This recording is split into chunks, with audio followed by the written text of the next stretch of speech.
মুড়ি দিয়ে পারফেক্ট মিষ্টি বানিয়ে বাসার সবাইকে খাওয়ালাম, সবাই তো অনেক পছন্দ করছে, তাই ভাবলাম রেসিপিটা তোমাদের সাথেও শেয়ার করি। আজকে আমার মিষ্টি বানানোর মেইন উপকরণটাই হচ্ছে মুড়ি। 4 কাপ মতো মুড়ি আমি এখানে নিয়ে নিছি। 4 কাপ মুড়ি দিয়ে অনেকগুলো মিষ্টি বানানো হয়ে যাবে। মুড়িগুলোকে আমি ব্লেন্ডারে জারে নিয়ে নিয়েছি, সুন্দর মতো আমি ব্লেন্ড করে নিয়েছি। আর দেখো একদম পাউডারের মতো হয়ে গেছে, মনে হচ্ছে একদম চালেরই গুঁড়া। যাই হোক, আমি একটা প্যান বসা দিলাম চুলাতে, 1 কাপের চাইতে একটু বেশি দুধ দিয়ে দিয়েছি, একটু জাল করে নিলাম। আর তারপর এটা একটু নেড়ে চেড়ে এর মধ্যে দিয়ে দিব চিনি দেওয়ার পর আবারও কিছুক্ষণ ধরে নেড়ে নিচ্ছি। আর তারপর এটার ভিতরে দিয়ে দিব গুঁড়া করা মুড়িগুলো। মুড়ি দেওয়ার পর চুলার আঁচটা একদম লো রেখে আমি সবকিছু একটা স্প্যাচুলা দিয়ে মিক্স করে নিচ্ছি। ভালোভাবে মিক্স করা হয়ে গেলে এটাকে আমি খুন্তি দিয়ে তুলে একটা বাটির মধ্যে সাইড করে রেখে দিব। এইটাই আমাদের মিষ্টি বানানোর মেইন ডো। আর এদিকে প্যানের মধ্যে আমি আবারও দিয়ে দিলাম 1 কাপ পরিমাণে চিনি আর দিয়ে দিচ্ছি 1 কাপ পরিমাণে পানি। মানে চিনি আর পানির পরিমাণটা একদম সমান সমান দিলাম। বাসায় মিষ্টি কিন্তু অনেকভাবে বানানো যায়। এর আগেও আমি গুঁড়া দুধ দিয়ে মিষ্টি বানাইছি, রসমালাই বানাইছি, বাট এইরকম মিষ্টি আর মুড়ি দিয়ে মিষ্টি আমি ফার্স্ট টাইম ট্রাই করতেছি আর তোমাদের সাথেও শেয়ার করতেছি। যাই হোক, এখানে শিরার মধ্যে আমি দিয়ে দিলাম 3টা ফাটানো এলাচ।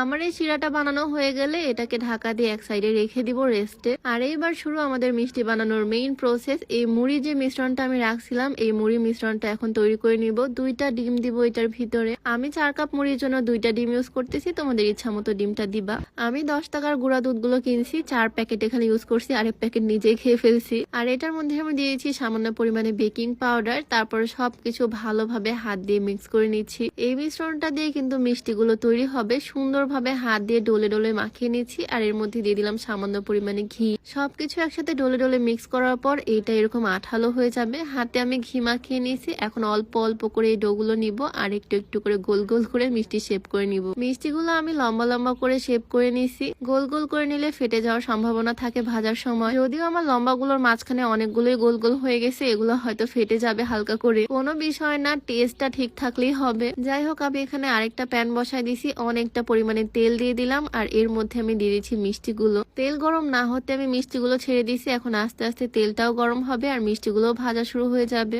আর আমি কিন্তু চুলার আঁচটা একদম লো হিটে রাখছি, মিডিয়াম আর লো এর মাঝখানে রাখলেই হবে। কিছুক্ষণ ধরে ভেজে নেওয়ার পর দেখো কালার গুলো কত সুন্দর চলে আসছে। যখন এরকম লালচে কালার চলে আসবে আমি একটা ছাঁকনি দিয়ে সুন্দর করে উঠিয়ে নিচ্ছি একটা প্লেটের মধ্যে। দেখো কয়েকটা মিষ্টি ফেটে গেছে, এটা শেপের জন্য, কোনো ব্যাপার না, মিষ্টি পারফেক্ট হলেই হলো। এদিকে শিরাটা আবারও একটু গরম করে নিলাম আর এই ভেজে রাখা মিষ্টিগুলো শিরার মধ্যে ঢেলে দিলাম। এখনই দেখো মিষ্টিটা দেখতে কি লোভনীয় লাগতেছে, মনে হচ্ছে এখনই তুলে খেয়ে ফেলি। বেশ কিছুক্ষণ আমি শিরার মধ্যে মিষ্টিগুলোকে জাল করে নিলাম আর এটাকে এখন ঢেকে রাখবো আধা ঘন্টার জন্য।